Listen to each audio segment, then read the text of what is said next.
বেড়ি ফেলতে আমাকে এগিয়ে গিয়ে মারতে দাও কারেন্টের খুঁটির সাথে বেড়ি মারতেছে মা আমার তাড়তে পারতে মা এদিকে মা আমার হাঁটু ভেঙে দিতে মা আমার ইয়ে ভেঙে দিতে মাথা দিয়ে বাড়ি বাইরে মাথায় কাছে মা ভিডিও করে তোমাকে দেখাচ্ছে না রে মা।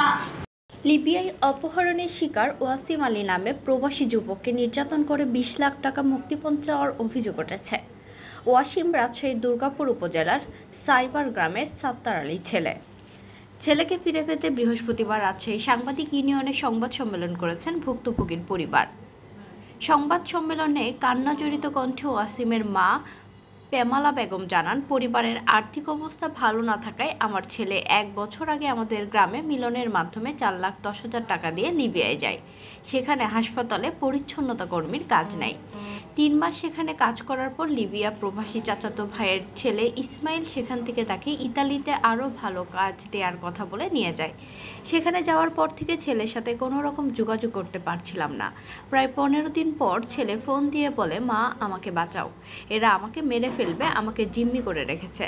তিনি আরো বলেন, আমার ছেলে 6 মাস থেকে অপহৃত, তাকে নির্মমভাবে নির্যাতন করা হয়। আমাকে ভিডিও কলে দেখায় ছেলেকে মারধর করা হচ্ছে। ছেলে কান্না করে কিন্তু আমি কিছুই করতে পারি না। ওরা 20 লাখ টাকা মুক্তিপণ চেয়েছিল, আমি 8 লাখ টাকা ইসমাইলের কাছে দিয়েছি, কিন্তু এখন পর্যন্ত আমার ছেলেকে তারা ছাড়েনি, আরো টাকা দাবি করছেন। সংবাদ সম্মেলনে ওয়াসিমের মামা আব্দুল জলিল জানান, মাফিয়ারা আমার ভাগ্নেকে অপহরণ করেছে বলে জানিয়েছেন ইসমাইল, কিন্তু আমরা মনে করেছি এই ঘটনায় ইসমাইল নিজেই জড়িত আছে। আমরা 2 বারে 8 লাখ টাকা দিয়েছি অনেক কষ্ট করে, কিন্তু এরপরও তাকে ছাড়েনি। তিনি আরো বলেন, আমরা দুর্গাপুর থানায় গিয়েছি কয়েকবার, কিন্তু থানায় গেলে পুলিশ বলে বাইরের দেশে অপহরণ হয়েছে, আমরা কি করব? তারা অভিযোগ নেন না, আমরা ফিরে আসি।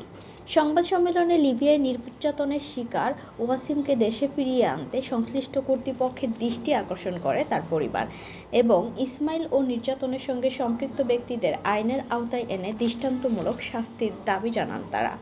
হাবিবা সুলতানা শান্ত, রাজশাহী।